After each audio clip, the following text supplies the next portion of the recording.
कीजिए प्रीति जी। छद्मस्त के केवल ज्ञान दर्शनोपयोग नहीं होता है और पर्याय के आश्रय से रागी के राग उत्पन्न होता है तथा पर्याय में से नई पर्याय उत्पन्न नहीं होती है। वह त्रैकालिक द्रव्य में से होती है, इसलिए शुद्ध नय के विषयभूत ऐसे अपने त्रैकालिक द्रव्य का आश्रय लेकर पहले अज्ञान दूर करना चाहिए और फिर स्वाश्रय की वृद्धि करके केवल ज्ञान प्रकट करना चाहिए। यह इस गाथा का आशय है। उपयोग के भेद।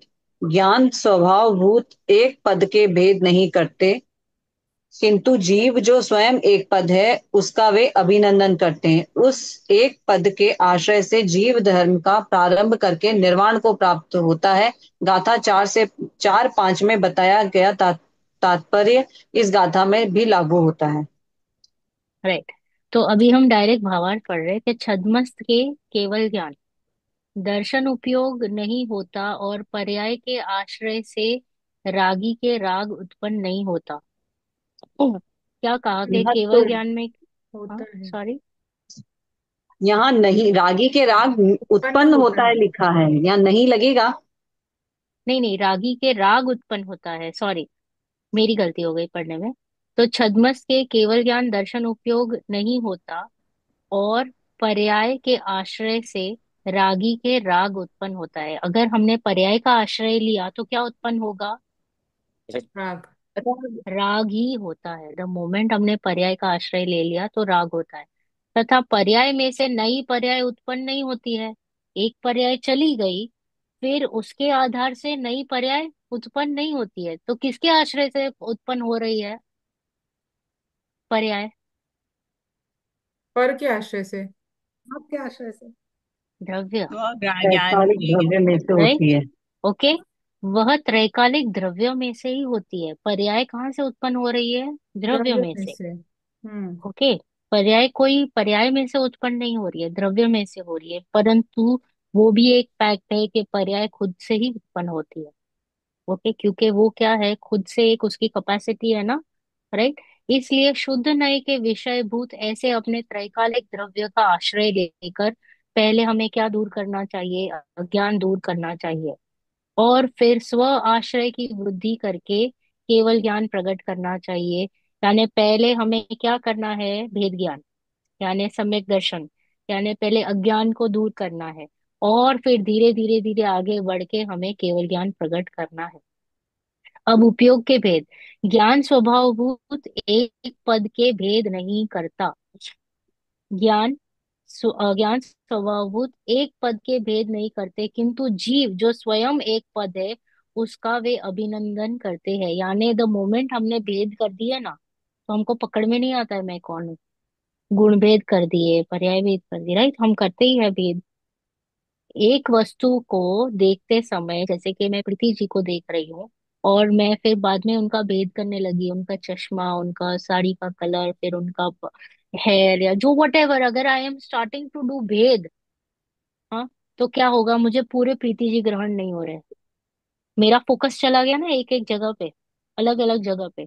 तो इसलिए क्या कह रहे हैं कि भेद नहीं करना चाहिए, और जो भेद नहीं करते उसका वे अभिनंदन करते हैं। इस उस एक पद के आश्रय से जीव धर्म का प्रारंभ करके निर्वाण को प्राप्त करता है। ओके, जब जीव अभेद एक वस्तु को अखंड रूप से ग्रहण करता है। ओके, जब एक हाथी है तो हाथी का मैंने क्या देखा? आ, पाँव। उसके बड़े बड़े कान, उसके बड़े बड़े पैर, उसके बड़ी बड़ी पूंछ, छोटी छोटी पूंछ, फिर उसका एकदम टेक्सचर रफ। ओके। फिर दीवार। उसकी आंखें, फिर ऐसे ऐसे करके मैंने एक एक अंग देखा। फिर मुझे बताओ, मुझे हाथी दिख रहा है कि नहीं दिख रहा है? नहीं दिखेगा। बिकॉज मेरा फोकस में क्या है? सिर्फ एक अंग हाईलाइटिंग क्या कर रही हूँ मैं? मुख्य गौण की शैली है यहाँ पे। राइट, तो मैं हाईलाइट करने की कोशिश कर रही हूँ एक एक वस्तु। तो उसमें मैं पूरे हाथी को नहीं देख पा रही हूँ। जैसे लास्ट क्लास में मैंने कहा था, शिकंजी पी रहे हैं और शिकंजी में हम एक एक एलिमेंट को, हम इंग्रेडिएंट को हाईलाइट करते हैं कि चीनी को, या सॉल्ट को, या लेमन को, या काली मिर्च को। राइट, और एक एक इंग्रेडिएंट के ऊपर अगर हम फोकस करते हैं तो आप एंजॉय नहीं कर पाओगे शिकंजी को, क्योंकि फोकस चला गया ना। उपयोग हमेशा एक ही जगह पे रहता है। उपयोग इज वेरी फास्ट। तो वो उपयोग को समेटना पड़ेगा और एक ही जगह पे कंसंट्रेट करना पड़ता है, तो उसको अभेद एक वस्तु समझ में आती है। परंतु अभी हम समझ रहे हैं तो भेद कर करके ही समझ पाएंगे कि मैं कैसा हूँ। तो अनादि अनंत, अस्तित्व देखना है, वस्तुत्व देखना है, द्रव्यत्व देखना है, मैं शुद्ध हूँ, मैं पूर्ण हूँ, मैं कैसा हूँ, right, the beauty of my self, टंकोत्कीर्ण हूँ। ऐसे सब अपने आप को देखो, पहले भेद कर करके और फिर समेटो। ओके। तो जो समेटता है उसको क्या अभिनंदन करते हैं। अभी अभिनंदन के लिए क्या लिखा है? यही के मति यह अनादि पांच विकल्प रहित जो परम पद है, यह साक्षात मोक्ष का कारण है, वो लिखा हुआ है। हाँ। अभी अमूर्तित्व। ओके, तो पहले क्या लिया? उपयोग जीव का लक्षण है। जीव को कैसे कैसे हम पहचानेंगे? लक्षण से। जीव को न्याय पकड़ना दर्श पड़ेगा ना। ज्ञान दर्शन तो होता है, लक्षण से, लक्षण। तो लक्षण क्या है हमारा अभी? ज्ञान दर्शन। ज्ञान दर्शन। ज्ञान ओके। दर्श। ज्ञान दर्शन ध्यान में रखना, उसके बिना हमको जीव पकड़ में नहीं आएगा। इस क्लास में अगर मुझे किसी को यू नो वह देखना है, तो फिर मुझे उसका एग्जैक्ट लक्षण पता होना चाहिए। ओके। पढ़िए अमूर्तिकत्व। तो निधि जी, आपने पढ़ा हुआ था? नहीं नहीं, नहीं पढ़ा। हाँ, पढ़ लीजिए। हाँ, फिर बाद में आंटी आप ले लीजिए, कल्पना जी। हाँ। अमूर्तिकत्व अधिकार। जीव निश्चय न से अमूर्त होने पर भी व्यवहार न से मूर्त कहा जाता है। वर्ण रस पंच गंधा दो फासा अट्ठ निश्चया जीवे नो संति अमुत्ति तदो व्यवहारा मुक्ति बंधा दो। स्पर्श रस गंध वर्ण जीव में नहीं है परमार्थ से, अतः जीव अमूर्त मूर्तिक बंध से व्यवहार से। भावार्थ। वर्णादि रहित। प्रत्येक जीव अनादि अनंत वर्ण गंध रस और स्पर्श रहित है, इसलिए वह प्रति समय वास्तव में अमूर्तिक है, अरूपी है। किंतु संसार दशा में अनादि से मूर्तिक पुद्गल कर्मों के साथ उसका बंध है, इसलिए संयोग का ज्ञान कराने के लिए उसे मूर्तिक कहा जाता है। किंतु ऐसा होने से वह सचमुच ही मूर्तिक नहीं हो जाता। यदि सचमुच ही जीव को मूर्तिक मान लिया जाए तो फिर जीव अजीव का कोई भेद ही नहीं रहेगा। निश्चय न्याय व्यवहार न्याय। यहाँ पर निश्चय न्याय जीव की त्रैकालिक अमूर्तिकता तो बतलाता है और व्यवहार न्याय पुद्गल कर्म के साथ का अनादि संबंध बतलाता है। इन दोनों न्यायों का विषय परस्पर विरोधी है, किंतु उसके एक साथ रहने में विरोध नहीं है। तीसरी गाथा में पुद्गल प्राणों के साथ का व्यवहार संबंध बतलाया है और यहाँ पुद्गल कर्म के साथ का व्यवहार संबंध क्षणिक संबंध बतलाया है। निश्चय न्याय व्यवहार का निषेधक है और व्यवहार निश्चय न्याय के द्वारा निषेध्य है। संसार दशा में प्रत्येक जीव के इन दोनों नयों का विषय एक ही साथ होता है। तात्पर्य। तीसरी गाथा का तात्पर्य यहाँ भी लागू होता है। उद्गल कर्म मुझसे सर्वथा भिन्न है, इसलिए वह मुझे हानि लाभ नहीं कर सकता। ऐसा निर्णय करके अपने अमूर्तिक त्रैकालिक ध्रुव स्वभाव का आश्रय करने से धर्म प्रकट होता है, टिकता है, वृद्धि को प्राप्त होता है और पूर्ण होता है, तथा पूर्ण होने पर पुद्गल कर्म के साथ का अत्यंती का वियोग होकर जीव सिद्ध पद को प्राप्त होता है। थोड़ा सा है, तो क्या बार बार पढ़ना पड़ेगा इसको, एक्चुअली पहली बार ही पढ़ रहे नहीं नहीं, ना। नहीं एक्चुअली अब कुछ कुछ वो ज्यादा हैवी नहीं है। अब सोचिए कि पहले मैंने क्या कहा कि जीव का मैंने उपयोग अधिकार लिया, तो पहले मैंने दर्शन उपयोग लिया, फिर ज्ञान उपयोग लिया, फिर जीव का लक्षण बताया कि जीव को कैसे पकड़ना है, इधर तक पहुंचे। अब कह रहे हैं कि जीव अमूर्तिक है, उसको सिंप्लीफाई कीजिए। Okay, make life easy. तो क्या कह रहे हैं कि जीव अमूर्तिक है, तो कैसे? कि प्रत्येक जीव अनादि अनंत वर्ण रस स्पर्श गंध से रहित है, इसलिए वह प्रति समय वास्तव में तो इन रियलिटी अरूपी है। इन हम्म। रियलिटी बोले तो निश्चय से, बराबर। परंतु संसार दशा में अनादि से मूर्तिक पदार्थ यानी पुद्गल कर्मों के साथ उसका बंध है। अनादि से जीव है, हमने ये मोक्षमार्ग प्रकाशक 1 में पढ़ा था, हम्म। 1 या 2 में, अधिकार में, कि जीव अनादि से अनादि। कर्मों के साथ ही रहता है, राइट। तो इसलिए वो मूर्तिक पदार्थों के साथ ही बंधा हुआ है, इसलिए संयोग का ज्ञान कराने के लिए उसे मूर्तिक कहा जाता है। सिर्फ समझाने के लिए उसको क्या कहा, मूर्तिक कहा। किंतु ऐसा होने से वह सचमुच मूर्तिक नहीं हो जाता। हम्म। यदि सचमुच ही जीव को मूर्तिक मान लिया जाए तो फिर जीव और अजीव में भेद ही नहीं हो पाएगा। बराबर? क्लियर यहाँ तक? Hmm. Is everybody with me? Hmm. Yes. Yes. Okay. फिर सेकंड, के निश्चय नहीं और व्यवहार नहीं। यहाँ पर निश्चय नहीं जीव की त्रैकालिक अमूर्तिकता को बताता है। रियल में तो जीव अमूर्तिक है। आपको दिखाई दे रहा है क्या कहीं पे जीव? नो। आपको सिर्फ फीलिंग हो सकती है, right? You can just feel it कि हाँ मैं ही जान रहा हूँ, मैं ही देख रहा हूँ, राइट? तो वो फीलिंग है। बट कहीं पे मैं ऐसे, जब भी कोई डेड बॉडी मतलब कोई जीव वियोग मतलब मरता है, ओके, तो फिर वो आत्मा तो कहीं जा रहा है, बट कोई कोई आत्मा को जाते हुए देखता है क्या? नो। नहीं देखता है, राइट? तो इट इज नॉट विजिबल। तो कह रहे हैं कि वो अमूर्तिक है। और व्यवहार नय पुद्गल कर्म के साथ का अनादि संबंध बतलाता है। व्यवहार नय हमको क्या बता रहा है? कि पुद्गल कर्म के साथ जीव अनादि से बंधा हुआ ही है, साथ ही साथ चल रहा है, साथ ही साथ चल रहा है। ओके। हम्म। इन दोनों नयों का विषय भले ही परस्पर विरोधी हो, किंतु उसके एक साथ रहने में कोई विरोध नहीं है।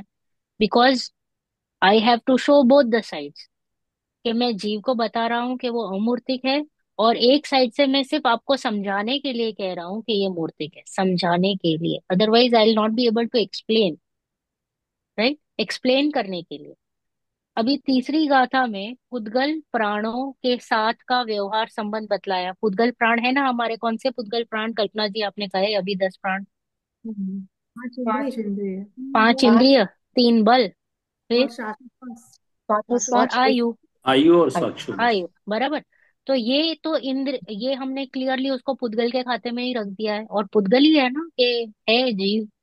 उद्गल है। दर्शन जी पुद्गल है, है ना? पक्का? क्लियर? पक्का हाँ। ना? शाश्वत भी पुद्गल है, बल भी पुद्गल है। लॉक करे ना कि ये सब पुद्गल है? हम्म। पुद्गल है। हाँ, वरना फिर कंफ्यूज हो जाओगे आगे। थोड़ा भी ज्ञान में शल्य नहीं चाहिए, ज्ञान शुड बी क्लियर। अगर हमको सम्यक दर्शन प्राप्त करना है तो ज्ञान should be clear. No mistakes allowed here, because even one mistake will delay our सम्यक दर्शन। ओके, डिले होता है उतना, राइट? तो बोल रहे हैं कि इसको भी हमने पुद्गल की कैटेगरी में डाल दिया है, इसलिए व्यवहार संबंध बतलाया है। और यहाँ पुद्गल कर्म के साथ का व्यवहार संबंध क्षणिक संबंध बतलाया है। टेम्पररी है, because it is going to part away anyways, right? होएंगे ना पार्ट हम सभी के कर्म। यहाँ पे सब डटे हुए हैं ना कि यस। मोक्ष जाना है, तो यस। कर्म बिल्कुल जाना है। छूटेंगे ही ना। हाँ, तो बस। तो निश्चय ने व्यवहार का निषेधक है। निश्चय ने क्या कर रहा है? व्यवहार को निषेध कर रहा है कि यू आर रॉन्ग। ओके, तो निषेधक है। और व्यवहार ने निश्चय ने के द्वारा निषेध दिया है।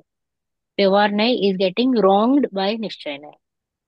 संसार दशा में प्रत्येक जीव के इन दोनों नयों का विषय एक साथ ही होता है। ओके। संसार दशा में प्रत्येक जीव ये दो के साथ ही होता है, कि वो अमूर्तिक भी है और यट हम उसको मूर्तिक कहते हैं। यट। अभी तात्पर्य क्या है? कि तीसरी गाथा का तात्पर्य यहाँ भी लागू होता है कि पुद्गल कर्म मुझसे सर्वथा भिन्न है, इसलिए वह मुझे हानि या लाभ नहीं कर सकते। मैं भले ही कितना भी रोऊं कि हाय माँ मेरे कर्म, हाय माँ मेरे कर्म, कुछ नहीं करता है कर्म। कर्म पुद्गल है, he can not do anything to you. ना हानि ना लाभ। ना पुण्य के वजह से संयोग आते हैं, ऐसे जो हम मानते हैं ना, ये सब कुछ नहीं करता है, बरोबर? तो ऐसा निर्णय करके अपने अमूर्तिक त्रैकालिक ध्रुव स्वभाव का आश्रय करने से धर्म प्रकट होता है। तो मोमेंट मेरा वहां से दृष्टि हटी ना, कि वो ना मुझे कुछ सता रहा है ना मेरे को कुछ हेल्प कर रहा है, तो अभी मैं फ्री हो गया। तो फ्री हो गया तो कहीं पे तो उपयोग जाएगा। तो अभी कहाँ पे उपयोग जाएगा? तो मेरे ही आत्मा स्वरूप में उपयोग जाएगा। बराबर? तो उससे उसका जब आश्रय लेंगे तो हमको क्या प्रकट होगा? धर्म प्रकट होगा, जो टिकता है और वृद्धि को प्राप्त होता है और पूर्ण होगा। पहले अनुभूति होगी, थोड़ी देर रहेगी, फिर धीरे धीरे बढ़ती जाएगी और फिर पूर्णता को प्राप्त होगी। बराबर? तथा पूर्ण होने पर पुद्गल कर्म के साथ हमारा संयोग होगा। बराबर? वियोग होगा। अत्यंत वियोग हो जाएगा, सिद्ध पद प्राप्त। वेरी गुड, बराबर। वियोग होकर जीव सिद्ध पद को प्राप्त होता है। अभी क्लियर, अभी इजी। हाँ, आप सिर्फ हेडिंग पढ़ो और हेडिंग पढ़ के आपको समझ जाएगा कि क्या कहना चाह रहे। I know the way it has written थोड़ा सा हैवी लगता है जब फर्स्ट टाइम पढ़ते हैं, तो उसके लिए आपको सिर्फ हेडिंग पढ़ लेना है। हेडिंग से ही आपको सारांश मिल जाएगा कि क्या कहना चाह रहे हैं।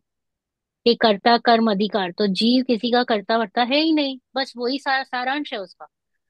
राइट। उसको समझाने के लिए थोड़ी एक अलग तरीके से लिया गया है। थोड़ा हैवी लगता है but it is not heavy if you look it the other way. Hmm. हाँ, पढ़िए। कल्पना जी। अच्छा, ये पुद्गल के 20 पर्याय तो वही है ना, 5 होके फिर वो अलग अलग है, तो इजी है वैसे। हाँ, इजी है। मैं वही बोल रही हूँ कि इजी है। थोड़ा लगता है कि फर्स्ट टाइम पढ़ते हैं तो ऐसा कंफ्यूज हो जाते हैं, बट आप कुछ कुछ ग्रंथ ऐसे भी मिलते हैं तो आप वापस वो उसका चैप्टर हेडिंग देख लीजिए, चैप्टर का कॉन्टेक्स्ट क्या है वो देख लीजिए, और फिर आप स्टार्ट कीजिए तो आपको समझेगा कि नहीं, इट इज इजी। अभी हम जो पढ़ होता रहे है हैं ऐसे उसे भी। दाल बहुत से हमारे पास आता गया है सब, अभी तक जो पढ़ आता रहे हैं गया सब। है, आता गया, हाँ आ चुका है, राइट। कर्ता, नंबर 4, कर्ता अधिकार। चल कम्मादीनम कत्ता व्यवहार दो, दू निश्चय दो, चेदन कम्मा नादा शुद्धनया शुद्ध भावाणम। चिद कर्म कर्ता नियत से, द्रव्य कर्म का व्यवहार से, शुद्ध भाव का कर्ता कहा है आत्मा परमार्थ से। भावार्थ। कर्तत्व और अकर्तत्व, यह सामान्य गुण 6 द्रव्यों में है। इसलिए कर्तत्व गुण के कारण प्रत्येक द्रव्य अपनी अवस्था का कर्ता है, और अकर्तत्व गुण के कारण पर की अवस्था का कर्ता नहीं हो सकता। इसलिए जीव अपनी पर्याय करता है, किंतु ऐसा कभी नहीं हो सकता कि वह पर का कुछ भी कर सकता हो। जीव का कर्तत्व, चैतन्य स्वभाव के कारण कर्ता स्थित यानी कर्ता में रहने वाली क्रिया का ज्ञप्ति तथा दृष्टि का जीव ही करता है। उसके संबंध में रहने वाला उद्गल उसका कर्ता नहीं है, जैसे कि आकाश आदि नहीं है। चैतन्य के विवर्त रूप संकल्प की उत्पत्ति जीव में होती है।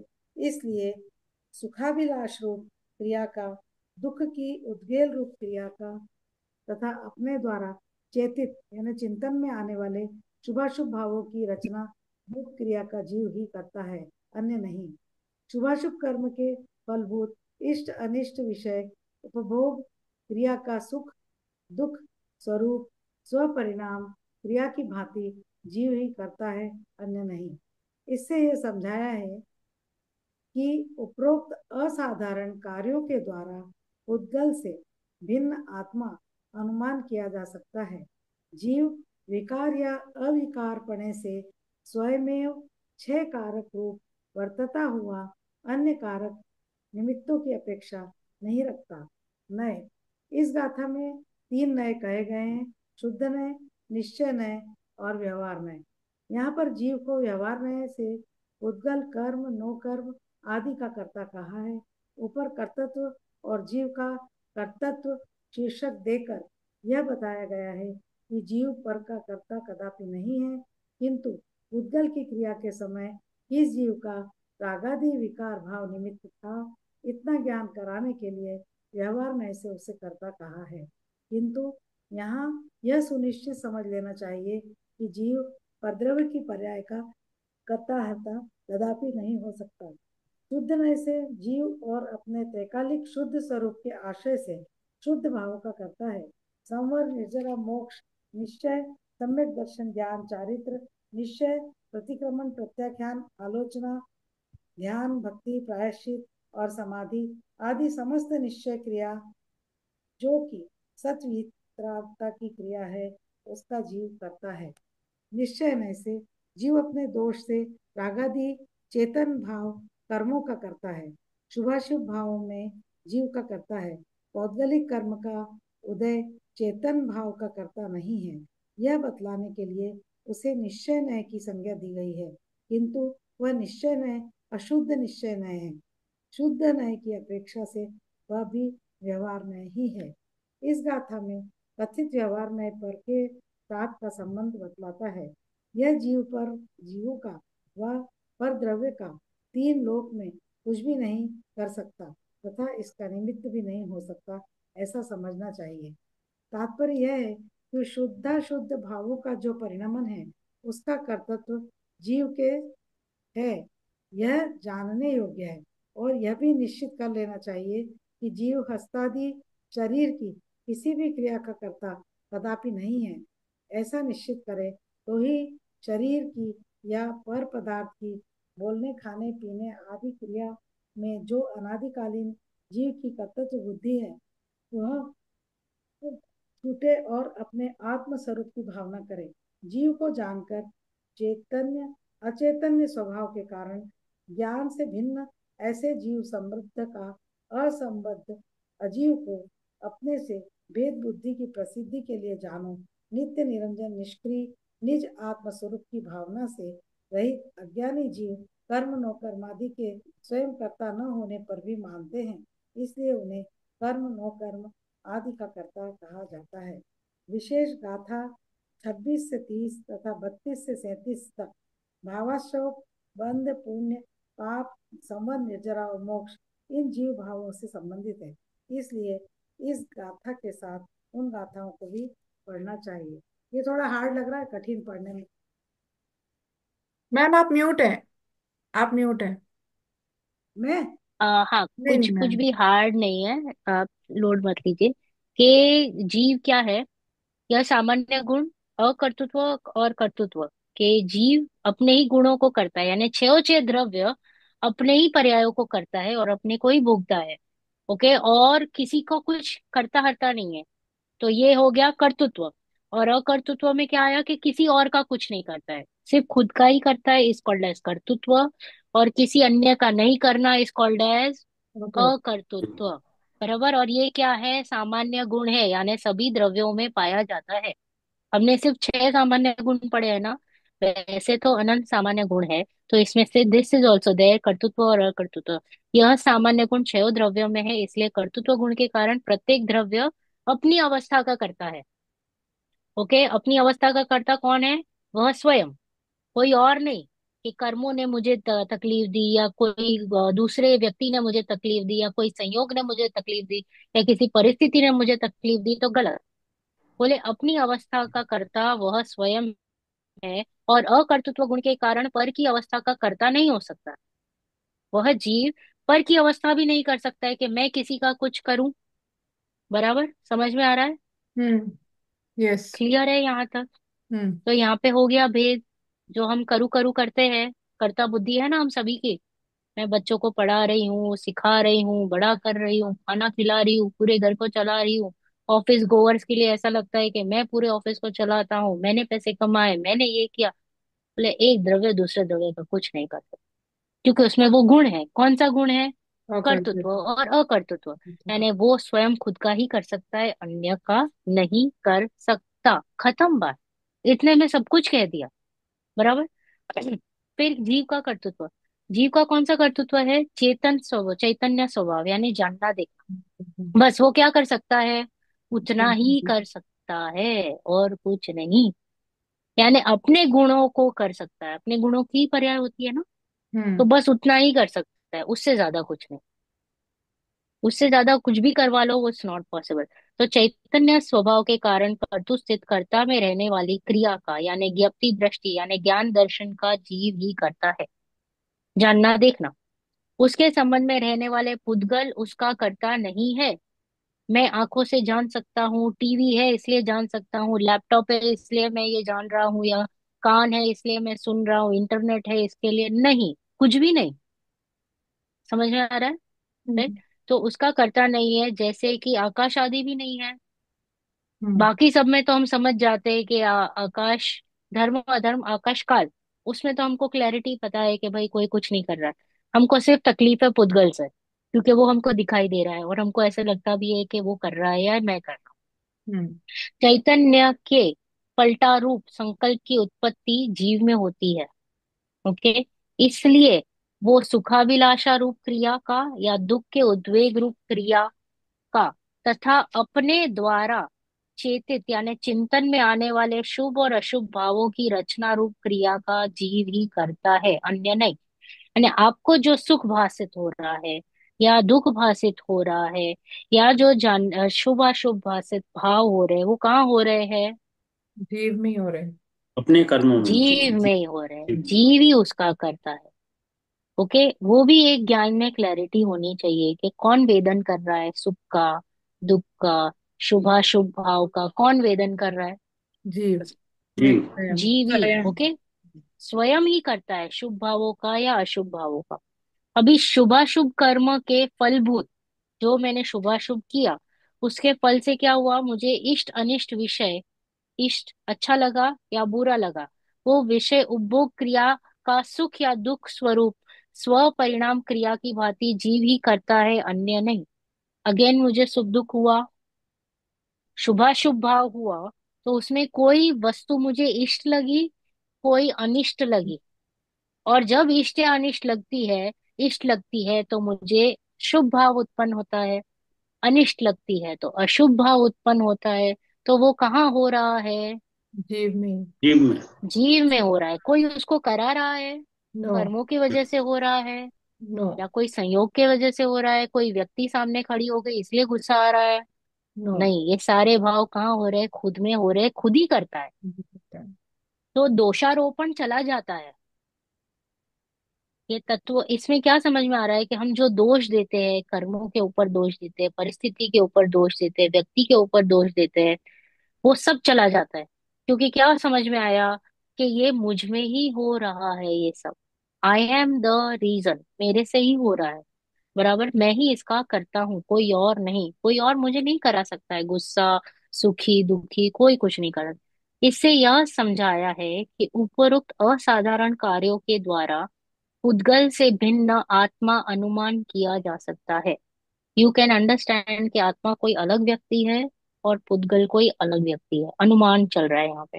अभी जीव को समझने की कोशिश कर रहे हैं ना कि जीव कहाँ पे है। पहले हमने उपयोग से बोला, फिर बोला अमूर्तिक है, तो अमूर्तिक है, फिर बोले तो कैसा है, समझना तो पड़ेगा ना थोड़ा ज्ञान में, बराबर। जीव विकार या अविकार पणे से स्वयमेव क्षय कारक रूप वर्तता है। विकार रूप हो या अविकार रूप हो, वह स्वयं भी खुद से वर्तता है। कौन से है छह कर्तृ कारक? कर्म करण संप्रदान अधिकरण और अपादान। राइट, तो खुद से, खुद के लिए, खुद ही, राइट, वो जो था ना हमारा, षटकर्म। कर्ता ने कर्म से, कर्म के लिए, को का की, वो जितना भी था वो सब लगा लो, वो खुद के लिए ही सब कार्य कर रहा है, अन्य के लिए नहीं। कोई किसी के लिए कोई आधार नहीं है, कुछ नहीं है। अब यहाँ पे तीन नय यूज किए हैं, एक शुद्ध नय, एक निश्चय नय और व्यवहार नय।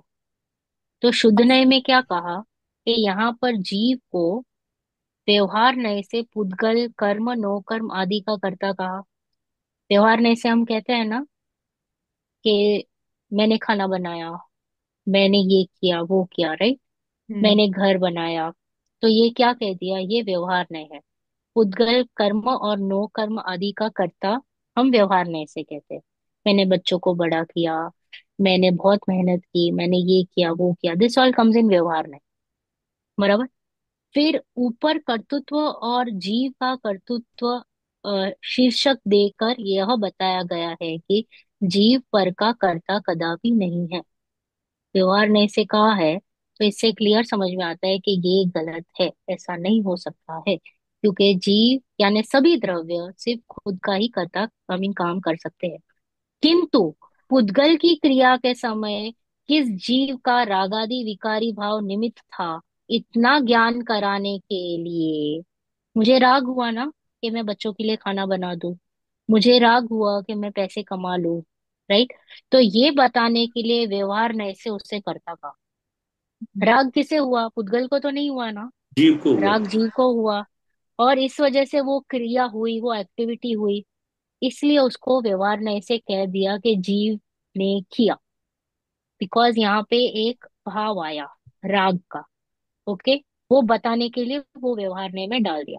किंतु यहाँ यह सुनिश्चित समझ लेना चाहिए कि जीव पर द्रव्य की पर्याय का कर्ता हर्ता कदापि नहीं है।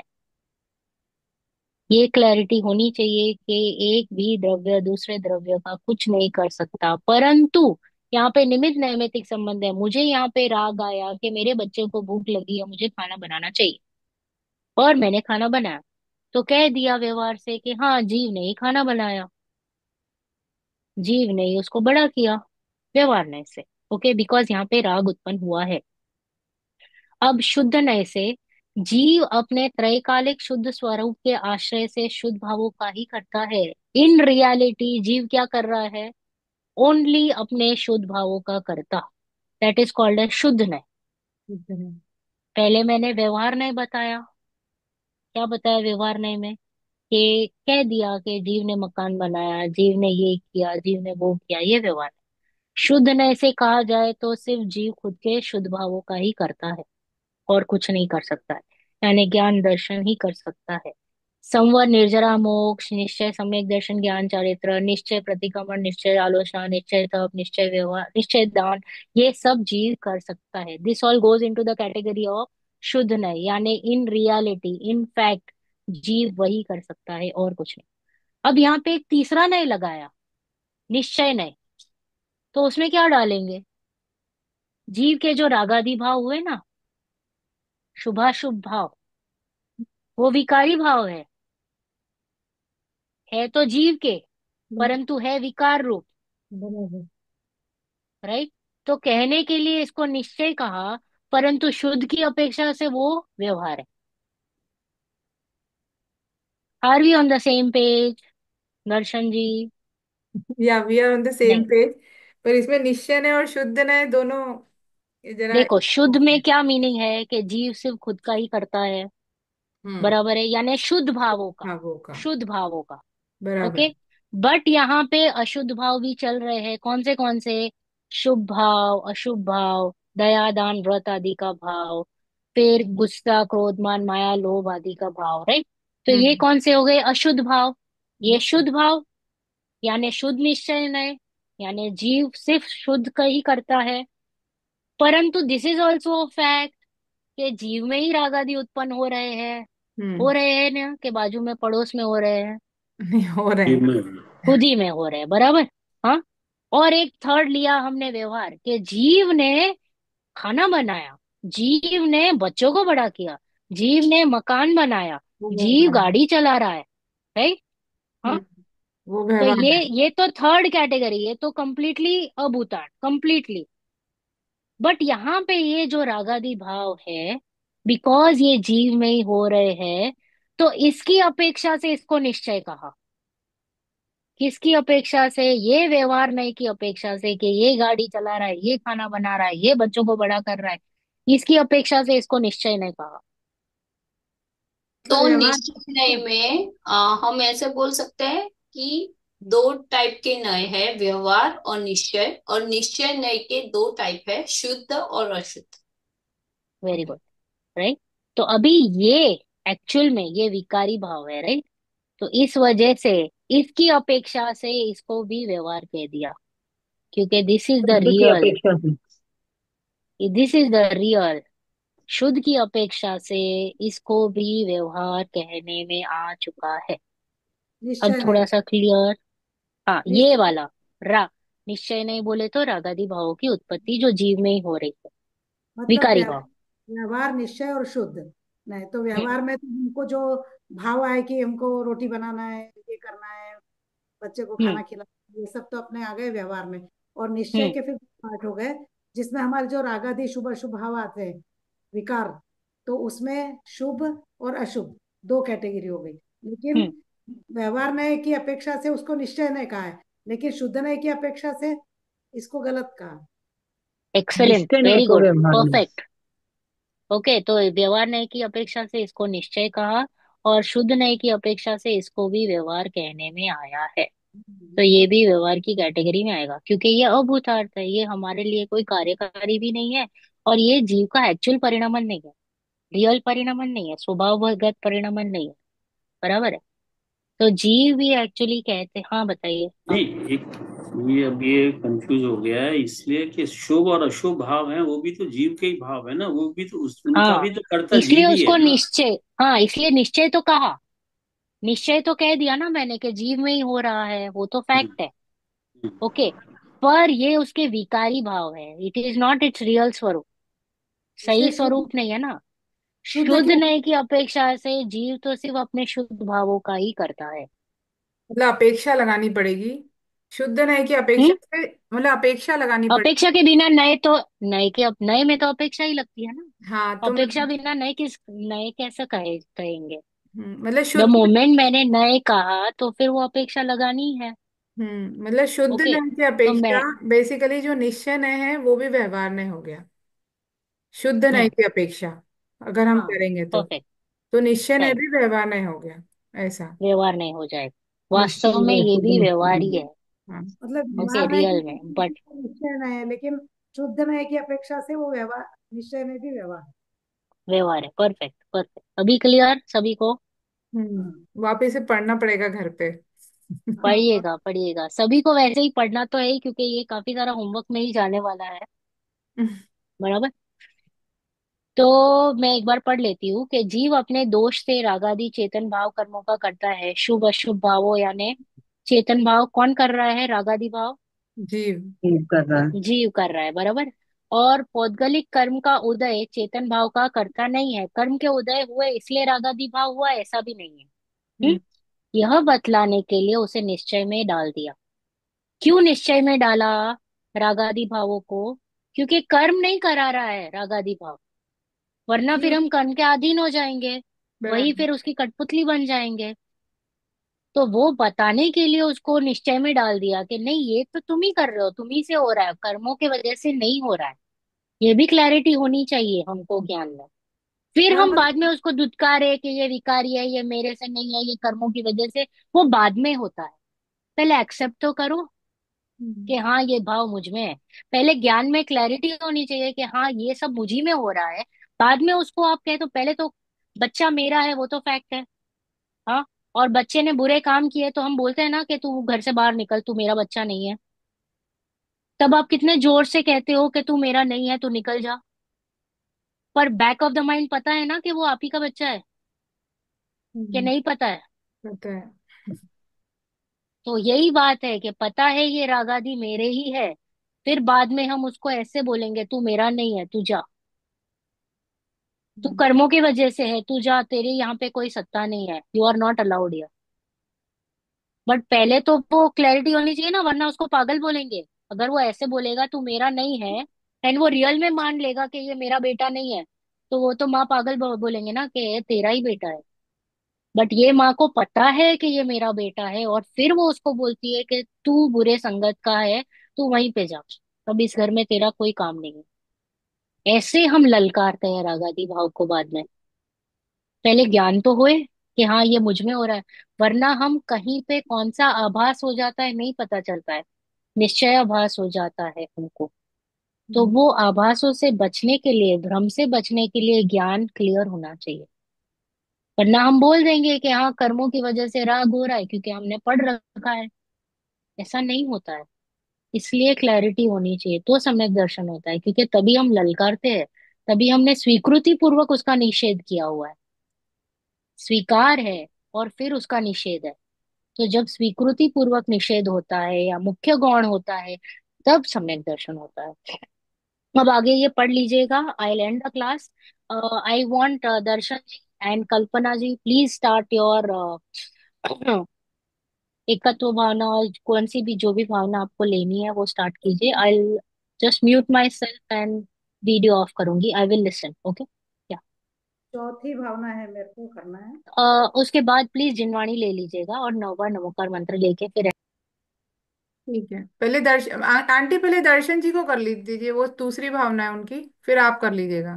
ठीक है, ठीक। आ, मेरी दूसरी भावना है जो है अशरण भावना। शरण भावना। मैंने लिखा नहीं है इस बार, पर समझा सकती हूँ बिकॉज मैंने 2-3 बार उसको पढ़ा है।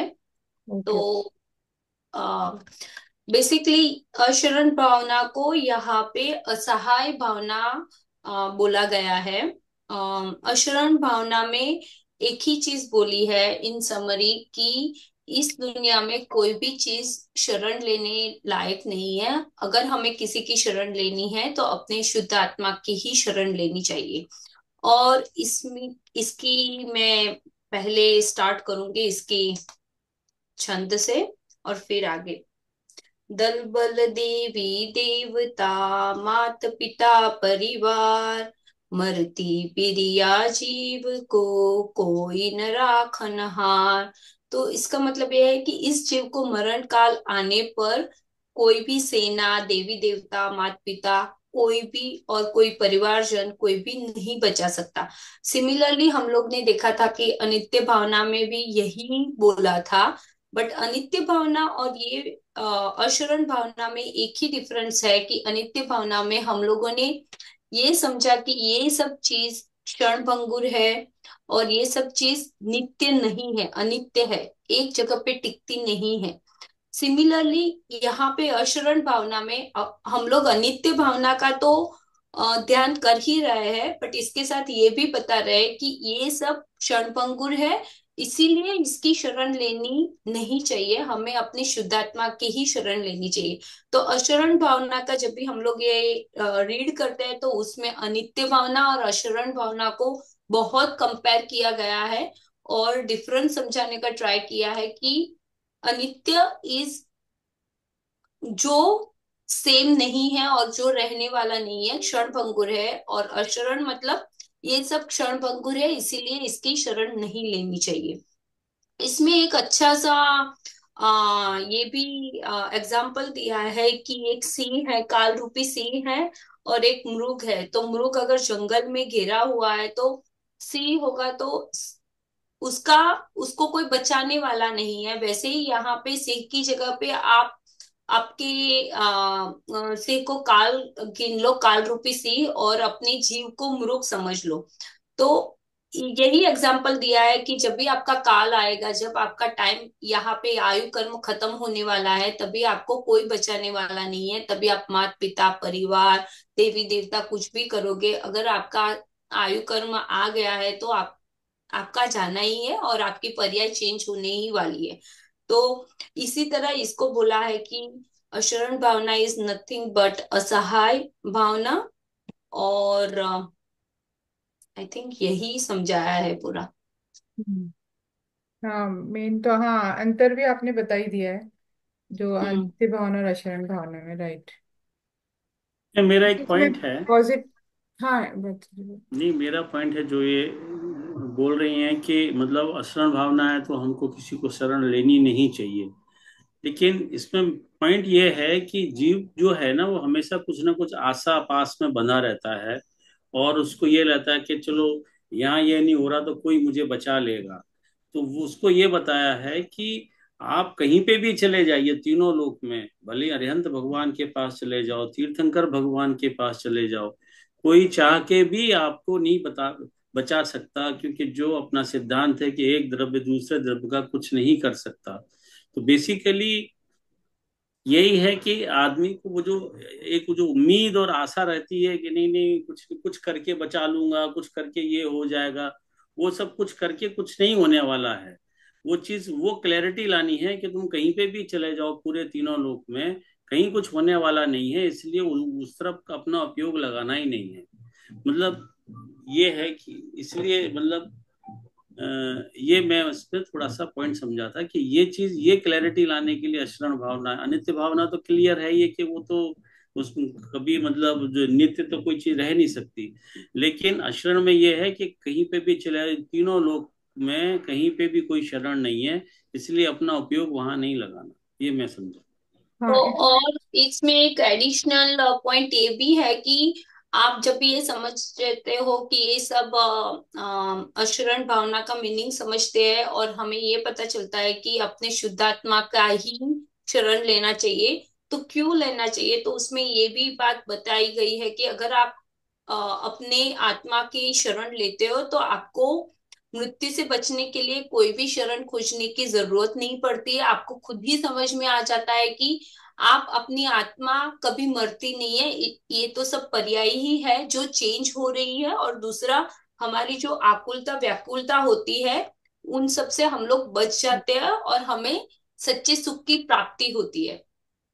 बराबर। सही है। और उसमें वही है कि व्यवहार से पंच परमेष्टि शरणभूत है अभी हमें, और निश्चय से हमारी आत्मा ही शरणभूत है। तो हमें अपने आत्मा पे ही लक्ष्य रखना है, मतलब अस्थि से अगर हम बात करें तो। नहीं तो इसमें जो है अशरण भावना को असहाय भावना कहा है, तो इसमें केवल ज्ञान को भी मतलब असहाय भावना के रूप में दर्शाया गया है।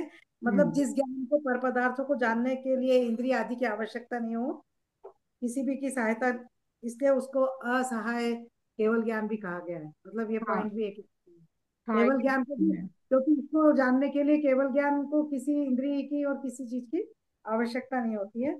हाँ, तो केवल ज्ञान को भी असहाय भावना, मतलब हाँ कहा है उस अपेक्षा से।